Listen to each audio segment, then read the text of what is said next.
वेदा ने एक प्लान बनाया और अगर ये प्लान काम कर जाएगा तो वो बुक उनके सामने आ जाएगी। पर ये जितना आसान वेदा को लग रहा था उतना आसान है या नहीं ये वो खुद नहीं जानते थे, क्योंकि वो बुक तभी आती है जब सामने आता है उस परिवार का कोई शख्स जो पहले उस मेंशन में रहता था। किसी को नहीं पता था कि प्रिया उसी परिवार की है, इसलिए जब प्रिया उस मेंशन में गई तो वो बुक उसके सामने आ गई। खैर, आर्यन अभी तक ये सोच रहा था कि वेदा ने आखिर प्लान क्या बनाया है। बस वेदा ने इतना कहा था कि उन्हें जाना है प्रिया के फ्लैट में कोई सामान लेने। प्रिया के फ्लैट की चाबी कार में ही रखी हुई थी और कार थी राहुल की, तो राहुल से उन्होंने चाबी ली और वो पहुंच गए सीधा प्रिया के फ्लैट में। आर्यन ने दरवाजा खोला तो प्रिया का रूम काफी अच्छा सजा हुआ था। हर चीज उसने अच्छे से रखी हुई थी। उसके कमरे में पूरी साफ सफाई थी। सर देखिए, प्रिया ने अपना कमरा कितना साफ रखा हुआ है। इस कमरे में एक अलग सी खुशबू है। और हमारे कमरे देखो, कोई सामान यहां तो कोई सामान वहां। आर्यन के चेहरे पर अजीब सी मुस्कान थी, जिस पर वेदा बोली, क्या सफाई आर्यन, मुझे जो सामान चाहिए था वो शायद मुझे अब मिल ही नहीं पाएगा। हताश होकर उसके ड्रेसिंग टेबल के सामने पहुंचे जो पूरा साफ था। उसके बाद वो वहीं पड़े डस्टबिन को पलटते हैं और उस पड़े कूड़े में से कुछ ढूंढने लग जाते हैं। ये देखा आर्यन बिल्कुल हैरान हो गया। सर ये आप क्या कर रहे हैं? ऐसी क्या चीज है जो आपको कूड़े में मिलेगी? उन्होंने बालों का गुच्छा उठाया और कहा, ये देखो, ये प्रिया के बाल हैं और हमारी किस्मत अच्छी है, देखो उसके कटे हुए नाखून भी मिल गए। आर्यन को लगने लगा कि शायद वेदा पागल हो चुके हैं, पर जब वेदा ने अपना प्लान बताया तो आर्यन भी उन्हें मान गया। सुनो, हम इस बाल और नाखून की मदद से एक गुड़िया बनवाएंगे, वो भी प्रिया की। ये गुड़िया बनेगी काला जादू की मदद से। हो सकता है कि अगर उस प्रिया की गुड़िया को हम वहां पर लेकर जाएं तो वो बुक सामने आ जाए। मैं जानता हूं कि सुनने में थोड़ा सा प्रैक्टिकल नहीं लग रहा, पर सोचो, अगर हम उस डॉल के साथ कुछ करेंगे तो प्रिया के साथ भी कुछ होगा। तो वो डॉल एक तरह का प्रिया का ही रूप हो गया ना, उससे में भी वो खुल जाए। यहां पर कुछ चांस है कि शायद प्रिया की डॉल से हम उस बुक को सामने ला पाए। और अगर ये प्लान फेल हुआ तो हमारे पास और कोई रास्ता नहीं है। जिस पर आर्यन ने तो हामी भरी, पर उसके मन में तुरंत एक सवाल भी आ गया जो उसने पूछ लिया, सर क्या आपको ये गुड़िया बनानी आती है?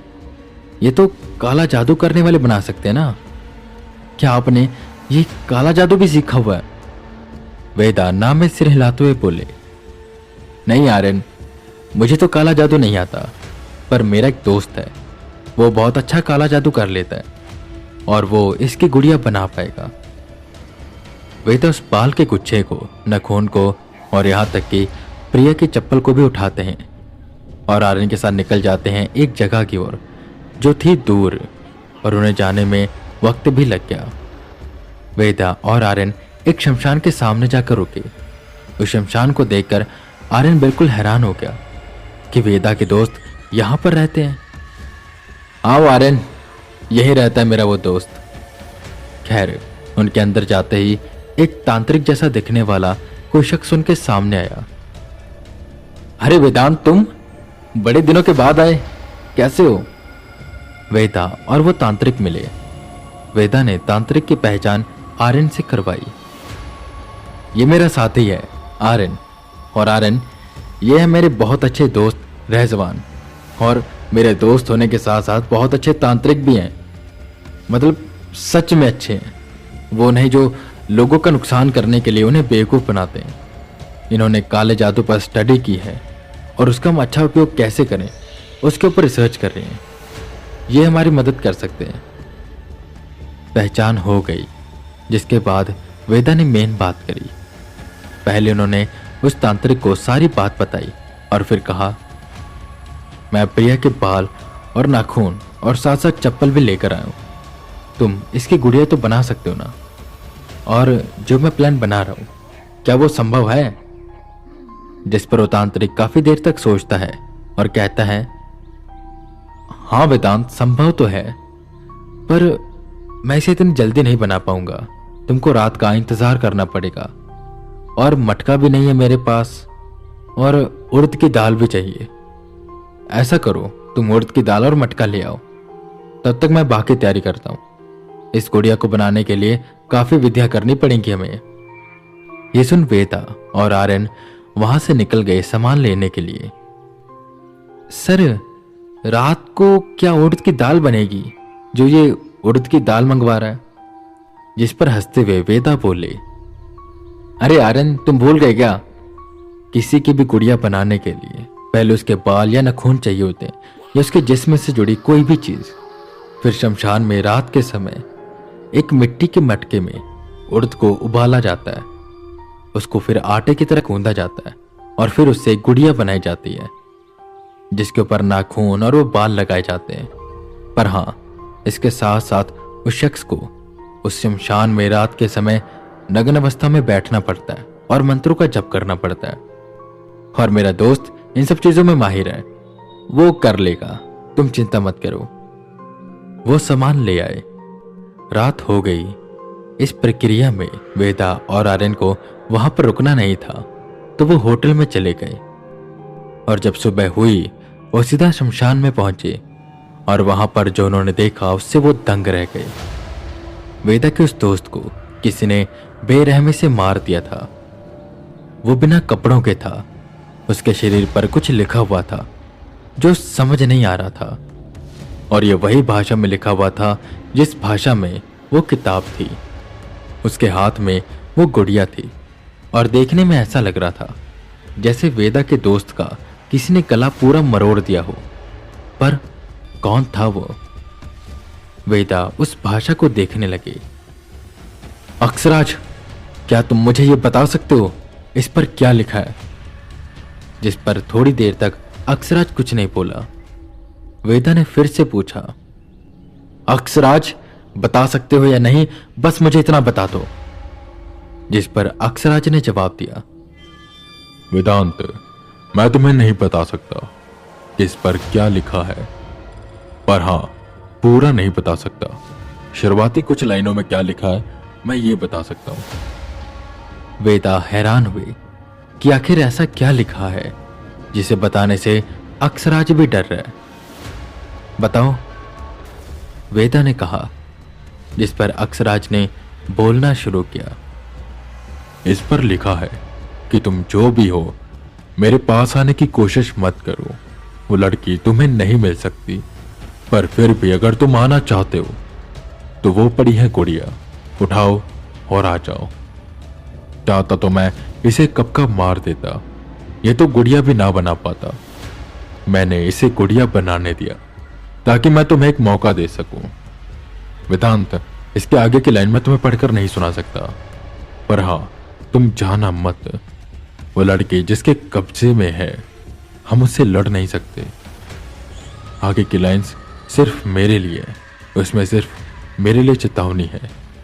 और हाँ वेदांत, जिसने भी ये लिखा है, ये कोई आम डीमन नहीं है। मेरी राय तो यही है कि इस मिशन को यहीं पर खत्म कर दो। वेदा हताश हुए। उन्होंने ये सब आर्यन को बताया। आर्यन भी काफी उदास हो गया। सर, रहने दीजिए। प्रिया के वैसे भी मम्मी पापा हैं नहीं, और उसका परिवार भी नहीं था। अकेली थी वो। हम बस दोस्त थे उसके। पर कब तक हम रहेंगे? कभी ना कभी हम भी अपनी लाइफ में बिजी हो जाएंगे। वो अपने परिवार के पास ही चली गई है, हम ये मान लेंगे। मैं उसके लिए आपकी जान खतरे में नहीं डाल सकता। अभी आपको और मुझे काफी लोगों को बचाना है। वेदा ने वो गुड़िया उठाई और बोले, प्रिया अनाथ थी, उसका परिवार नहीं रहा, वो अकेली है। इससे कोई मतलब नहीं पड़ता आर्यन। वो एक इंसान है, उसके अंदर आत्मा है, वो सांस ले रही है, और शायद उसे उम्मीद है कि कोई उसे बचाने आएगा। और शायद वो भगवान से यही प्रार्थना कर रही होगी, कि वो किसी तरह इस मुसीबत से निकल जाए। और ऐसे में मैं कैसे पीछे हट जाऊं? मेरा दोस्त मारा गया है, उसकी आत्मा मुक्त नहीं हुई है, वो भटक रही है। एक मिनट, उसकी आत्मा भटक रही होगी। मैं उससे पूछ सकता हूं कि उसने क्या देखा और यहां पर क्या क्या हुआ था। एक और बात, मैं प्रिया को ऐसे नहीं छोड़ सकता। अगर आज मैंने इस मिशन को कैंसिल कर दिया तो जिंदगी भर मेरे कंधों पर बोझ रहेगा कि मैं एक लड़की को नहीं बचा पाया, इसलिए मैं उसे बचाऊंगा। आर्यन ने भी वेदा के साथ चलने को कहा। सर, मैं भी आपके साथ चलूंगा, हम साथ में लड़ेंगे उससे। जिस पर वेदा उसे रोकते हैं। नहीं आर्यन, इस मिशन में हमारा सफर यहीं तक था, तुम अपने घर जाओ, मैं उससे निपट लूंगा, बस तुम ये हो सकता है। नहीं आर्यन, तुम बचकर रहना, वो तुम्हें भी मार सकता है। अगर उसने शमशान में मेरे दोस्त को मार दिया तो तुम तो कुछ भी नहीं हो। मैं जा रहा हूं उसकी आत्मा से मिलने, उससे पूछूंगा कि उसने क्या देखा और यहां पर क्या हुआ। फिर उसके बाद मैं जाऊंगा मैंशन, और कल होकर रहेगा आर या पार। मैं आखिरी सांस तक उससे लड़ूंगा और बिना प्रिया को वापस लिए वापस नहीं आऊंगा, यह मेरा वादा है। वेदा जोश से पूरे भर चुके थे। पर क्या अक्षराज की सलाह को और उस डीमन की वार्निंग को इग्नोर करना सही है या गलत?